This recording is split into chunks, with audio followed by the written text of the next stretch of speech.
Now the Democrats are flirting with the idea of supporting McCarthy to keep him in power and to oppose the far right insane person who they would replace him with.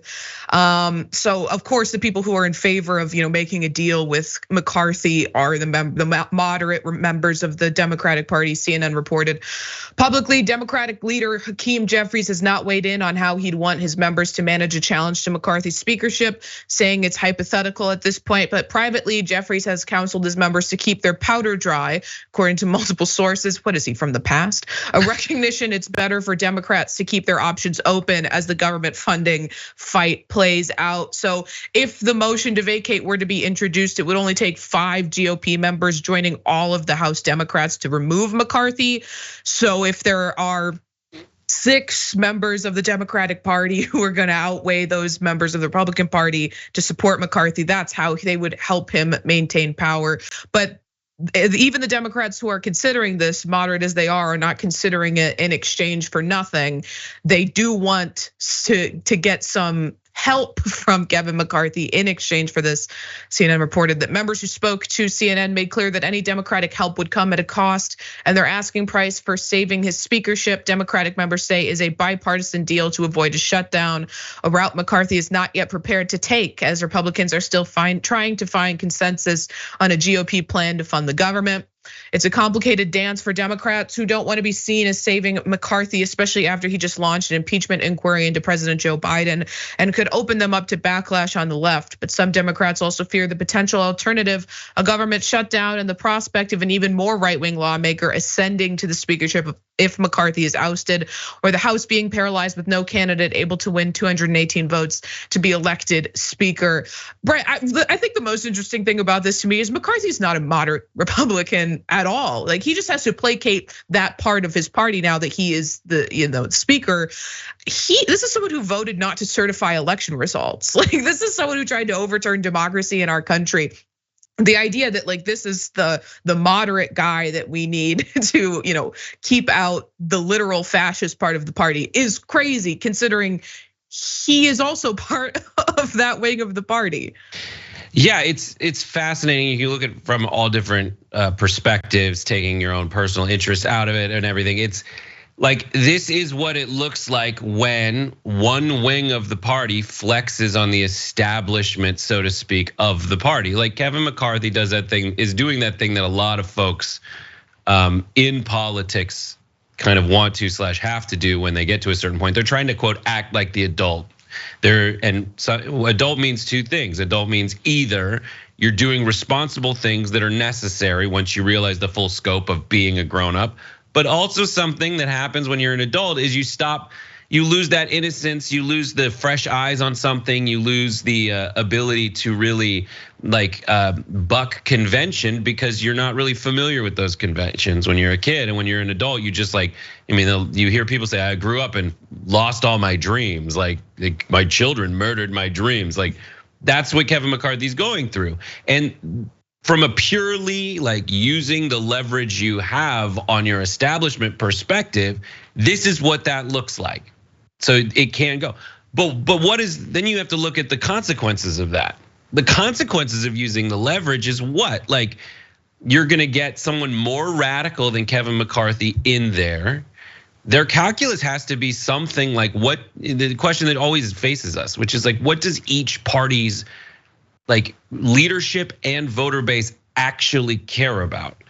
It looks like right now the folks that are in the Gates wing just really only care about Trump being awesome and not supporting Ukraine. And this the establishment of the party typically has been I don't care.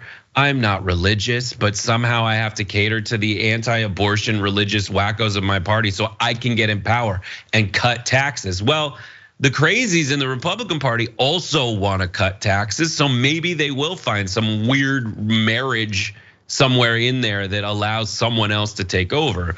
But I don't think that the 5 people, there's no route for the Republicans to side with the Democrats in in finding a new speaker. Like that's just not gonna happen. And typically when the incumbent party does kind of, or when the party in power does kind of side with the wackos, you look at the Tea Party, you look at that history, they end up losing power, period. It ends up going poorly. No one likes a shutdown. I'm sorry to filibuster here, but that's kind of the overall calculus. When they do catch this car, no one's happy when the government shuts down, and it largely hurts the blue collar government workers that aren't getting paid during this time.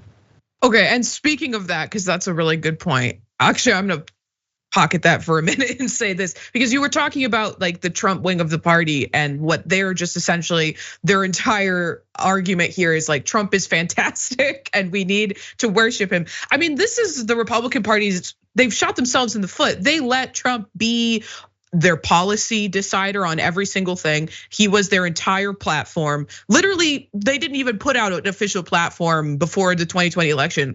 It was like a huge story about they're supposed to reveal their platform at CPAC that year, and instead they were just like, it's Trump, whatever he says goes. They gave so much power to him, and he still maintains that power over their party that that like they have created this monster that they now have to reckon with. And Trump, is calling the shots, right? Even with Kevin McCarthy, he called the shots about the impeachment inquiry. That was his doing. That was his revenge for being impeached twice. He wanted Joe Biden to feel that same thing. So it's so silly for this to be like an intra-party fight when it's like you all created this, every one of you, and allowing Trump to be your God, King, Emperor of your party created this monster, and now you have to reckon with it.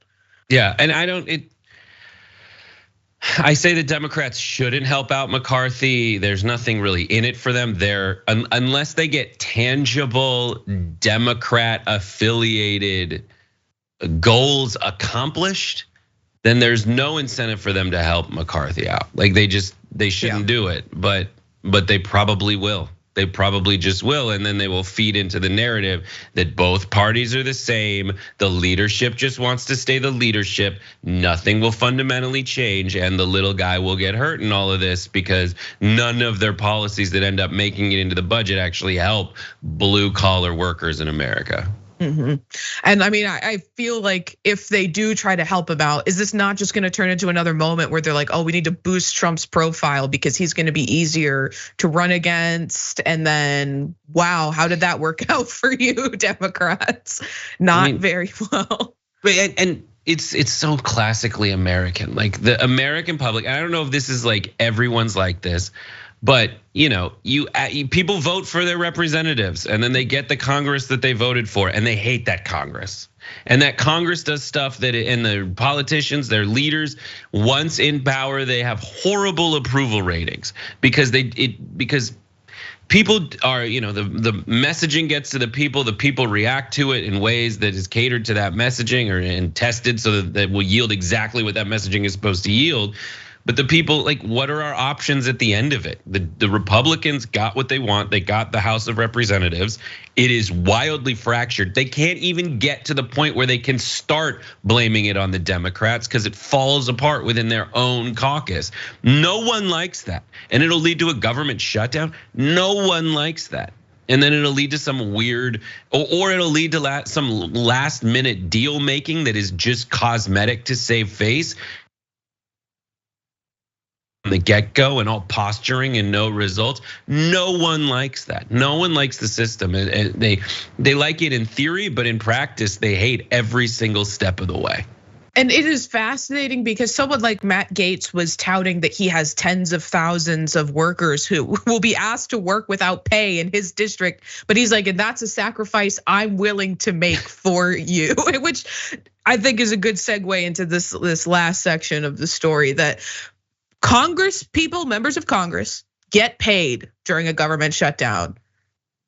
Blue collar workers working for the government do not get paid and are asked to continue working. For example, TSA workers are asked to continue working for no pay.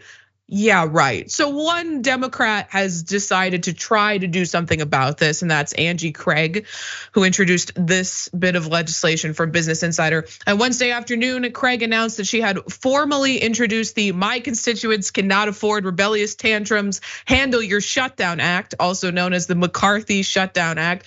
I love these names. Whoever's job it is just to come up with these acronyms. I want that job. I just want to be the congressional acronym czar. Can someone connect me to that? But it continues on with the express desire to halt members' pay for as long as the government remains shut down. So according to this bill, members of Congress would have their pay temporarily cut 1 day's worth of pay for every day the government is out of operation.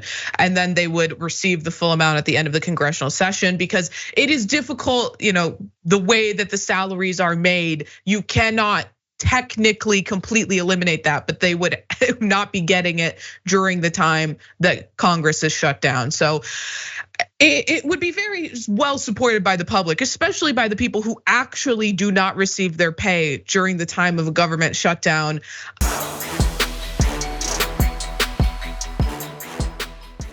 Check out the Damage Report podcast each day, wherever you get your podcasts, whether Pocket Casts or Stitcher or iTunes. You can join me as I give you the news and stories you want, with a range of co-hosts and interview guests jumping in on the fun each day. Again, that's the Damage Report, wherever you get your podcasts. And if you get them at iTunes, don't forget to rate and review. Sometimes I'll read them live on the show.